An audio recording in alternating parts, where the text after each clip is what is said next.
Une constitution, c'est le résultat d'un contrat social. Voilà. Entre les gens qui habitent une nation. Et donc, comme tout contrat, on peut révisiter un contrat. C'est que la Constitution n'est pas un texte intangible en soi. Voilà. Mais c'est question d'opportunité et aussi question de procédure.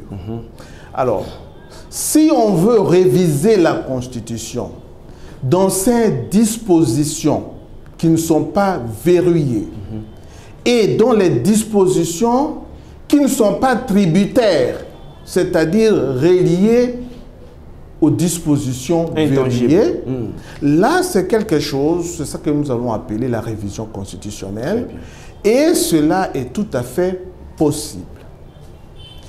L'initiative peut partir du président, de l'Assemblée, mais on va finir par le référendum. Poser la question au peuple. Et puis on va changer les dispositions changeables. Voilà.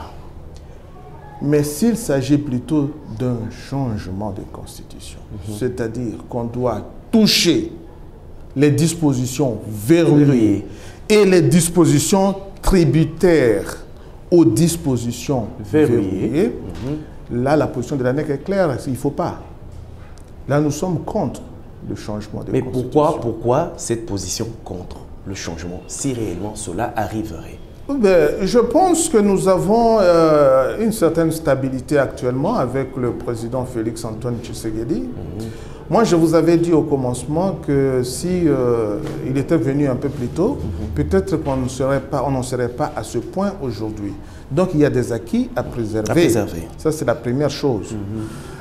Le changement de constitution, cela veut dire que c'est scier l'arbre sur lequel nous sommes assis. Parce que c'est un coup d'état civil. Ce serait en ce moment-là un coup d'état civil. Et ça correspondrait à remettre le pouvoir à l'opposition. Cela veut dire que nous, on n'en a plus besoin. Alors, on se saborde et puis on jette le pavé dans la mare. Les vagues peuvent nous emporter. Ce genre de schéma révolutionnaire. C'est le risque à prendre. Le risque qui va être pris si on a... Mais si on veut prendre ce risque-là, il faut que ce soit opportun de le faire. Est-ce qu'il y a opportunité de prendre un tel risque alors que le pays actuellement, même s'il ne va pas trop bien, il ne va pas trop bien, mais il est quand même d'une certaine stabilité. Qu'il faut préserver. Et qu'il faut préserver. Donc, et aussi le changement de la Constitution, ça ne doit pas partir du chef de l'État normalement. Voilà.